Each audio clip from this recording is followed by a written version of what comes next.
Asylums are often categorized as terrible places, though there's more to it than most people realize. When people hear that they are fully closed down, many really don't care or bat an eye to the information. Deinstitutionalization in America began as early as the 1950s and continued up until 2015 when the last asylum shut down in Tennessee. According to the American Medical Association Journal of Ethics, three forces drove the movement of people with severe mental illness from hospitals into the community: the belief that mental hospitals were cruel and inhumane, the hope that new antipsychotic medications offered a cure, and the desire to save money. One of the last to close, Runwell Mental Health Hospital in Essex was permanently shut down in 2010 and demolished. 5 years later, the last asylum shut down, marking the end of that era. So why is it such a big deal that they closed down? When did it happen, and what caused it? The shutdown of asylums in the 1900s led to major changes in mental health care and how people with mental illnesses are treated today.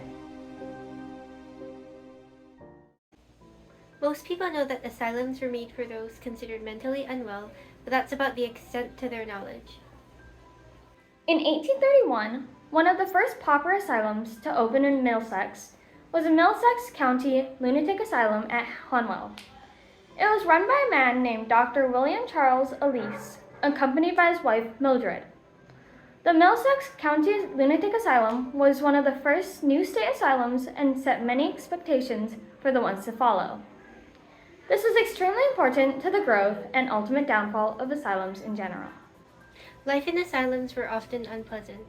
Patients were frequently mistreated by staff, had unsafe living spaces, and were tested on. While some asylums had patients grow their own foods for sustainability, many had inhumane conditions. According to the article, What Really Went On Behind Closed Doors at a Victorian-era Asylum, patients took turns, 8 at a time, eating at a single table, where they used broken tins, shared 3 mugs, and ate with dirty utensils. People were sent to asylums for a multitude of reasons. Children, which made up 1.8% of those admitted to asylums between 1861 and 1900, suffered from behavioral issues, could be sent to an asylum under the diagnosis of being a congenital idiot, and others could be held for years due to not speaking English and being unable to argue their case. For example, Catherine, a Ukrainian woman in Philadelphia, who was committed to an asylum at the age of 23. When she tried to speak, the staff assumed she was just speaking nonsense. However, she did not speak English and was trying to communicate in Ukrainian. She was held in an asylum for 48 years before she was released. According to Rachel Hinds, a studying psychologist, back before scientific inquiry and research, anyone who had odd behavior was thought to be possessed by bad spirits / a devil and was seen as supernatural. Their ideas were to do exorcism to get the demons out by starving / downing people. People were not going to the hospital for psychological concerns until the 15th century. Asylums were also the first places to perform lobotomies, which was a procedure to cure mental illness in patients, like schizophrenia, personality disorders, and treatment-resistant depression. The procedure has varied throughout history, but usually involves inserting a sharp instrument into the brain to sever certain neural connections. It was created in 1935 by a neurologist by the name of Egis Moniz, who won a Nobel Prize for his invention. At the time, doctors saw lobotomies as a cure because it immobilized many patients and in their eyes cured them. However, it resulted in patients being unable to function because of the missing part of the frontal lobe. This was shown when a high-profile doctor performed a lobotomy on JFK's sister, Rosemary, which left her permanently incapacitated. It was also sometimes thought of as a problem to the patient's blood, and as a result, their blood would be drained. Nellie Bly was a very important person in the asylum's world. For 10 days, she went undercover in a well-known asylum, the Blackwell's Island Insane Asylum in New York City. In the 10 days Nellie Bly was in the asylum, she documented how she was treated by the workers and other people into a journal which later became the famous 10 Days in a Madhouse. Her book helped shed light on asylums. According to a quote by Medium, Bly is then given an ice-cold bath and scrubbed ferociously all over by a nurse. She is rinsed with more cold water and then put on a sort of flannel dress without being properly dried off.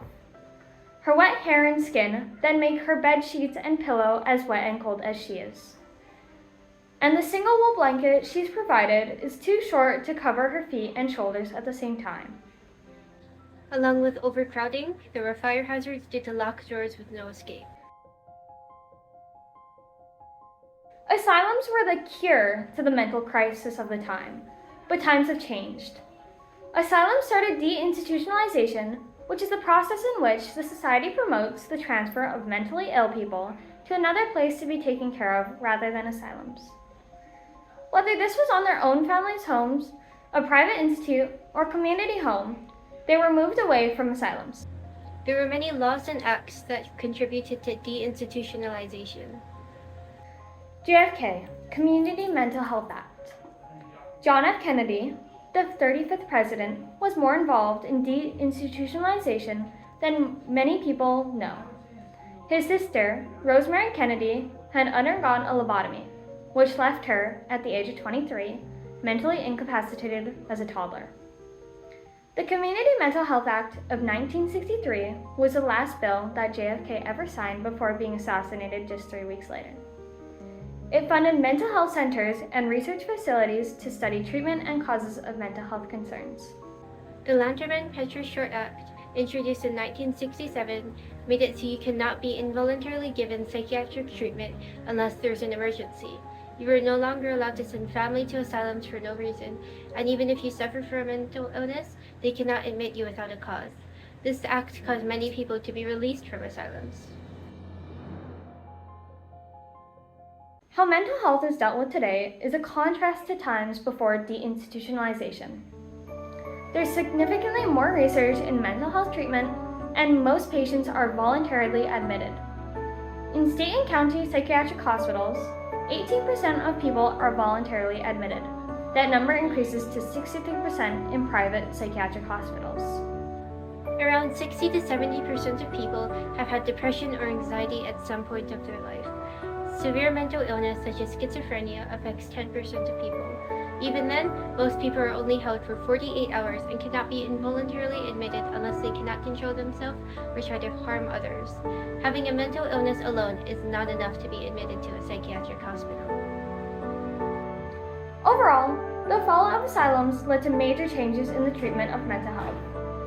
Up until the 1950s, you could be sent away for suffering from a mental illness.